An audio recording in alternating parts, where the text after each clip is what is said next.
Existem ainda algumas situações onde o desnível a ser vencido pelas bombas é um desnível muito grande, ou a distância da tubulação de recalque é uma distância muito grande. Essas situações são muito comuns em adutoras de água, que são muito extensas e que são muito desniveladas no tocante ao ponto de captação de água até o ponto de chegada da água no final do sistema. Por exemplo, em adutoras que retiram água bruta de rios situados em vales em cotas altimétricas mais baixas, que conduzem essa água até uma estação de tratamento de água situada numa cota altimétrica bem mais alta do que o vale aonde o rio corre, certo? O vale onde ocorre a região de captação. Normalmente também isso acontece quando essas adutoras são muito extensas, então adutoras da ordem de alguns quilômetros, que é comum, né? Então adutoras da ordem de 8, 10, 15, 20 quilômetros são valores comuns para aduções de água, né? Então, à medida que as distâncias de adução começam a aumentar, as distâncias de recalque, né, da tubulação de recalque, começa a ficar muito grande a tubulação de recalque. E também à medida que o desnível entre a captação e a chegada da água no reservatório superior ou na estação de tratamento de água começa a ficar muito grande, desníveis aí já da ordem de 200 metros, por exemplo, essa ordem de grandeza, a bomba ela terá que fazer com que o fluido saia com uma carga energética muito grande no seu bocal de descarga. Então, a água precisará sair do bocal de descarga com uma carga energética muito elevada. E é justamente esse o papel das chamadas bombas de múltiplos estágios. O que são esses múltiplos estágios? Na prática, são rotores acoplados em série, rotores dispostos em série, um atrás do outro. Que nós verificamos, por exemplo, nesse corte dessa bomba. Veja que por essa bomba, o fluido entrará aqui pelo bocal de sucção, aqui ocorre a entrada do fluido no bocal de sucção, ele entra em contato com o primeiro rotor, é impulsionado pelo primeiro rotor e expulso para a região onde está o segundo rotor. O segundo rotor já vai pegar um fluido com a carga energética um pouco maior do que o primeiro pegou, porque ele já pega um fluido que ganhou energia do primeiro rotor e impulsiona esse fluido ainda mais, levando esse fluido até o recinto do terceiro rotor. Esse terceiro rotor já pega um fluido com mais energia e dá mais energia a ele ainda, passando para o quarto rotor. O quarto rotor passa esse fluido com mais energia para o quinto rotor, esse quinto rotor dá mais energia para o fluido até que ele é expulso da região da bomba pelo bocal de descarga, saindo aqui com uma pressão muito grande, com a carga de pressão, portanto, um P sobre gama muito grande. Então, conferindo uma grande carga de pressão que é suficiente para vencer grandes desníveis altimétricos e suficiente para vencer grandes distâncias na tubulação de recalque, certo? Então, quando esses rotores são dispostos em estágios ou em séries, nós temos um ganho de pressão maior ainda na saída da bomba, ou seja, no início do sistema de recalque. Nesse caso, essa bomba é uma bomba de 5 estágios, 5 rotores em série. Aqui nós temos um outro exemplo de bombas, elas são mais compridinhas, né? Porque elas precisam ter os recintos dos diversos rotores em série. Então a água vem aqui do posto de sucção, o posto de sucção está lá do outro lado dessa parede, que tem um reservatório. Essa aqui é a tubulação de sucção. Veja que ela tem um diâmetro maior do que o bocal de sucção, então precisa ter uma peça aqui que é uma redução gradual, essa peça que a gente verifica aqui. A água entra dentro da bomba, passa pelo recinto do primeiro rotor, do segundo rotor, do terceiro, do quarto, do quinto, do sexto rotor. Aqui tem um outro rotor, né? Então nesse caso são 7 rotores. Essa bomba aqui eu sei que é de 7 porque eu visitei essa estação de bombeamento e eu sei que ela tem 7 rotores. Então aqui está o primeiro, o segundo, o terceiro, o quarto, o quinto, o sexto e o sétimo rotor. Vai passando por esses rotores até sair aqui pelo bocal de descarga. Passa pela ampliação gradual para fazer a transição de diâmetro entre o bocal de descarga e a tubulação de recalque. Passa por uma válvula de retenção. Aqui tem um registro de gaveta. Aqui uma curva de 90 graus que destina essa água até a adutora. Então a água faz aqui essa mudança de direção nessa curva de 90 graus e entra na adutora, que vai conduzir essa água por mais ou menos 12 quilômetros, vencendo um desnível aí de 198 metros. 198 metros aproximadamente, um desnível topográfico geométrico. Então por isso essa bomba precisou ali de 7 rotores. Obviamente essas bombas, embora elas sejam muito eficientes ao fornecer grande pressão na saída do bocal de recalque, elas consomem muita energia elétrica, né? Então são bombas com um elevado consumo de energia elétrica, pelo fato de serem bombas muito potentes. Aqui um outro arranjo dessas bombas, né? São duas bombas, pessoal, porque é um sistema de captação de água. Esse sistema é o sistema de captação de água que abastece a cidade de Monte Alegre de Minas. Então, nos sistemas de captação de água, tem que se operar sempre com duas bombas. A estação de captação de água ela tem que ter sempre duas bombas, duas ou mais bombas, né? Duas ou mais bombas. Uma bomba que está funcionando, uma bomba que fica reserva. Mas não é aquele reserva que vai entrar só quando a primeira bomba estragar, não. É aquele reserva que tem funcionamento alternado com a bomba. Mais ou menos assim, essa bomba aqui funciona um dia, essa outra funciona no outro dia, essa aqui descansa, certo? Enquanto essa aqui descansa, um dia essa bomba funciona no outro dia. Então elas têm funcionamento alternado, mas é preciso ter uma bomba reserva, porque se uma estragar, a cidade ficaria sem água se só existisse essa, né? Então a outra ela fica funcionando, operando até a manutenção da bomba. Então esses sistemas de captação de água tem que ter no mínimo duas bombas com funcionamento alternado.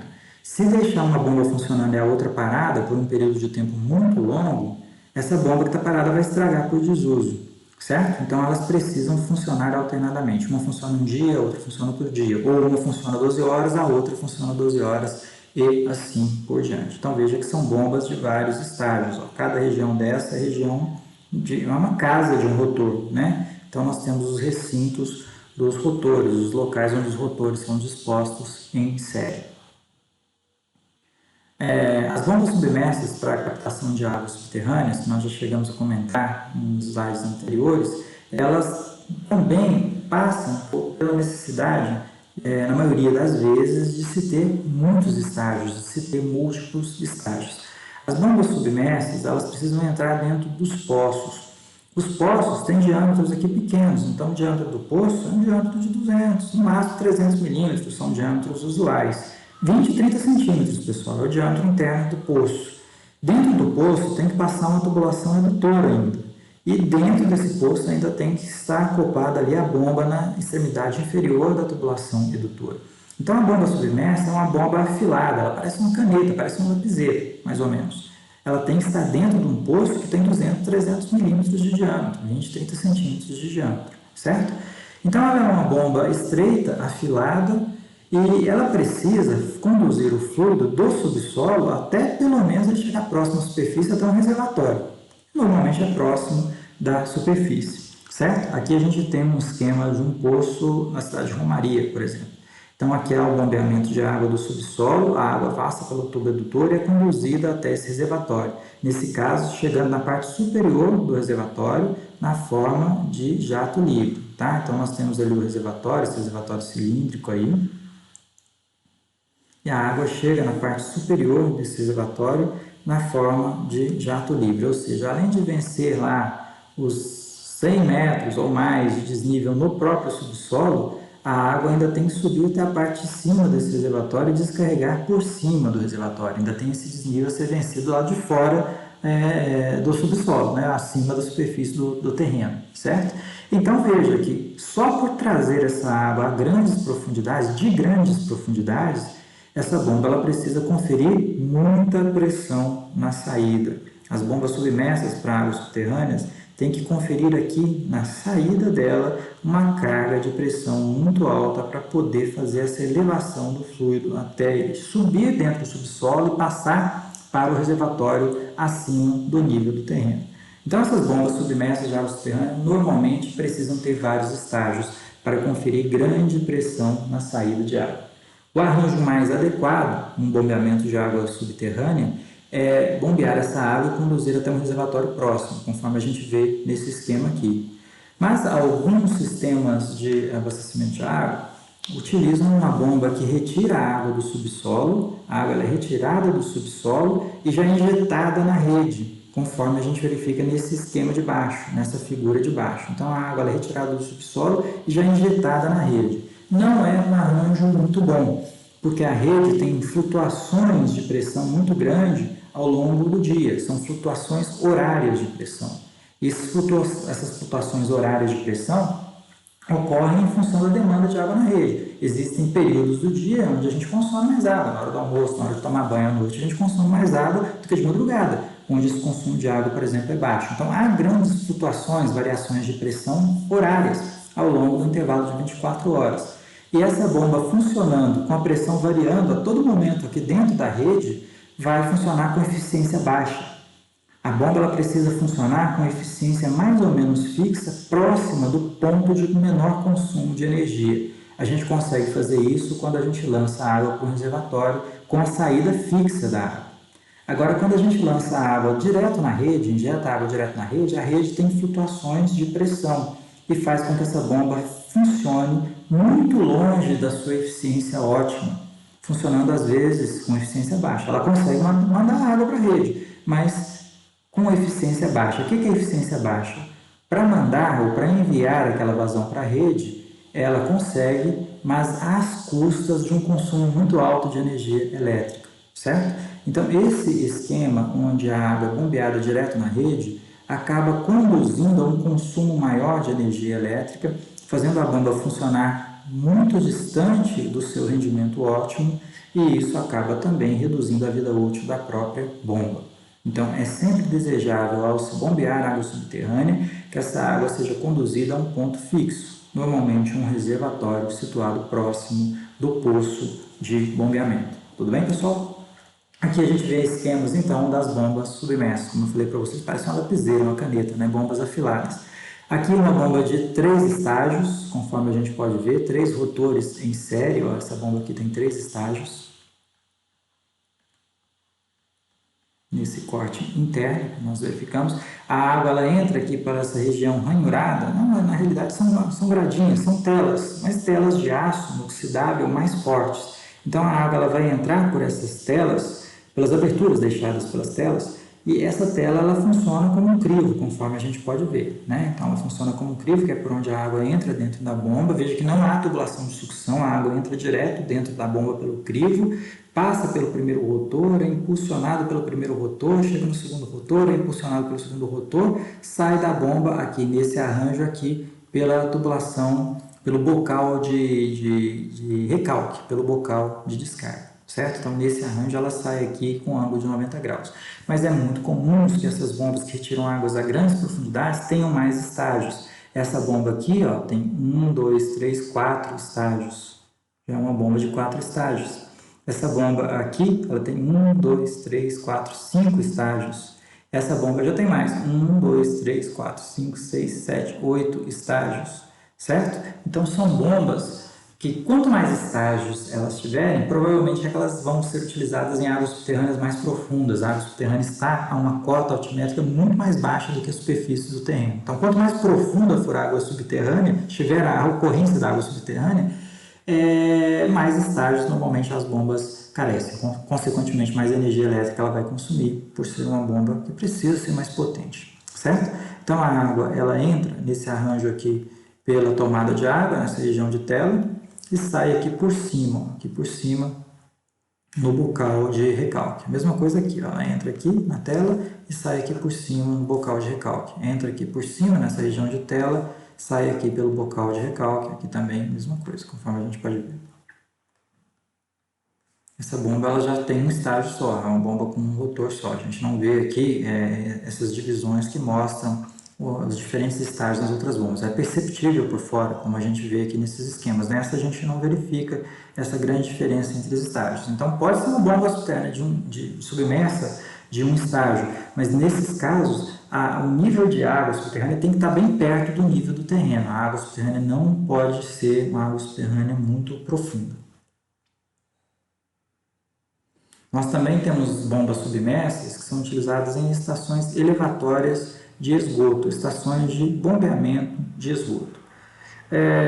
Vamos aqui abrir um parêntese, porque o dimensionamento das redes coletoras de esgoto é um dimensionamento onde as redes funcionam, na medida do possível, como canais, como condutos livres, certo? Então, as tubulações condutoras de esgoto normalmente são tubos de PVC próprios para condução de esgoto, são os tubos mais utilizados hoje, são tubos que funcionam não totalmente preenchidos pelo fluido, no caso aqui o esgoto, atuando a pressão atmosférica sobre a superfície. Então, são escoamentos em forma de conduto livre. Os escoamentos em conduto livre são todos os escoamentos a favor da gravidade, certo? Então, nós temos lá, imagina aqui, um relevo, onde nós temos aqui uma cidade, por exemplo, um povoado, né, uns predinhos ali, uma cidade. É lógico que essa localidade ela vai gerar esgotos, e esses esgotos, vou desenhar a tubulação aqui em vermelho, certo? Esses esgotos serão veiculados pela rede coletora por gravidade, portanto de cotas baixas para cotas altas, mas esse esgoto ele não pode atingir ou ser descarregado diretamente no rio. Normalmente está lá nos vales, né? Nas regiões de vale, nas regiões mais baixas. Então o esgoto bruto ele não pode atingir o rio.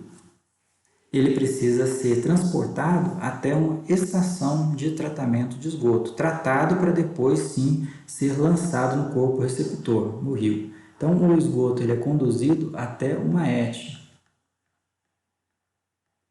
E depois de tratado, esse esgoto sim, temos aqui o relevo, depois de tratado, esse esgoto ele pode ser encaminhado, despejado no leito do rio, mas já na forma de esgoto tratado, tá? Então o esgoto ele pode ser despejado aqui no rio na forma de esgoto tratado, mas precisa passar pela ET primeiro. Então veja que a rede coletora de esgoto, ela funciona a favor da gravidade como um conduto livre. É esse o projeto que se faz, para que a rede coletora de esgoto funcione como conduto livre. Mas nem sempre as coisas são tão simples assim. Vamos imaginar que a cidade dobrou o divisor de águas. Ela começou a crescer para o outro lado, passando por um ponto alto, chamamos de divisor de águas, e cresceu para outro lado aqui. Então a cidade cresceu para cá. E se fôssemos construir uma rede de esgoto nesse segundo lado, essa rede de esgoto, sendo a favor da gravidade, ela vai decair. Certo? Então nós teríamos um escoamento por gravidade já na outra vertente do morro, onde a cidade cresceu. Lógico que se seguirmos essa vertente, ela vai passar por um vale, lá embaixo, onde provavelmente há um curso de água, né? Pode haver aqui um curso de água nesse vale. Vamos desenhar aqui de azulzinho. E aí, o que teria que se fazer? Ou construir uma estação de tratamento de esgoto aqui, para tratar esse esgoto captado nessa vertente da cidade e lançar esse esgoto nesse rio, certo? Ou, se a estação de tratamento de esgoto não for viável, e ela pode não ser viável por algumas questões, como por exemplo a questão econômica, uma delas, poderia ficar muito caro construir uma segunda estação de tratamento de esgoto. Por que não aproveitar a primeira estação de tratamento construída, que pode ter uma folga, que consegue receber mais esgoto? Porque ela é dimensionada por intervalo de tempo, certo? Esse intervalo de tempo de dimensionamento das estações precisa prever o crescimento populacional. Portanto, ela consegue receber mais esgoto, consegue tratar mais esgoto, ela tem capacidade de tratar mais esgoto. Tá? Então a ideia é, por que não utilizar a estação pré-existente para tratar esse esgoto? Temos algo impeditivo, que o esgoto ao escoar por gravidade não é veiculado por gravidade até a ETA anterior. Bom, outro critério impeditivo seria, mesmo construindo uma ET aqui nessa vertente, uma segunda estação de tratamento de esgoto, o corpo de água receptor pode ser um corpo de água que não aguenta receber nenhum esgoto tratado. Vamos imaginar que seja um córregozinho com uma vazão muito baixa. E os corpos de água receptores, ao receberem esgotos mesmo tratados, eles têm que ter uma capacidade de autodepuração. Se esse corpo de água receptor aqui da esquerda, por acaso, for um córregozinho com baixa vazão, a sua capacidade de autodepuração é baixa, mesmo recebendo um esgoto tratado. Então não vai adiantar nem construir a estação de tratamento de esgoto aqui. Então, o que você tem que fazer? É realmente aproveitar a estação de tratamento de esgoto pré-existente que vai lançar esse esgoto num corpo de água que aguenta, num corpo de água que se autodepura ao longo do seu curso após receber o esgoto tratado, certo? Então, o que você faz, pessoal? Esse esgoto ele é conduzido aqui por gravidade, nessa segunda vertente, até uma estação elevatória de esgoto bruto, certo? Então, temos ali um E, estação, E, elevatória, E, de esgoto bruto. Uma estação de bombeamento de esgoto bruto. É simplesmente isso. Tem aqui uma bomba que vai receber o esgoto que inicialmente é veiculado por gravidade, por essa canalização. Essa bomba ela vai bombear esse esgoto, eu vou desenhar aqui a tubulação de recalque de verde, essa bomba vai receber esse esgoto, vai bombear esse esgoto, encaminhando esse esgoto até uma parte alta da rede, onde normalmente tem aqui um poço de visita, um PV, um poço de visita. Então esse esgoto ele vem por gravidade até a estação elevatória de esgoto bruto, passa pela bomba, ele é bombeado nesse pequeno trecho verde, então não é um grande trecho, é um trecho verde que apenas conduz o esgoto até uma parte alta, até um posto de visita alto. Chegando a esse posto de visita alto, o esgoto bombeado ele é conduzido até a estação de tratamento de esgoto pré-existente. Então, nesses tipos de arranjos, são necessários o uso de estações elevatórias de esgoto. São bombas já mais diferenciadas. Essas bombas elas funcionam com um rotor semi-aberto ou rotor aberto, porque o fluido é um fluido que tem mais concentrações de sólidos, portanto um fluido mais viscoso, certo?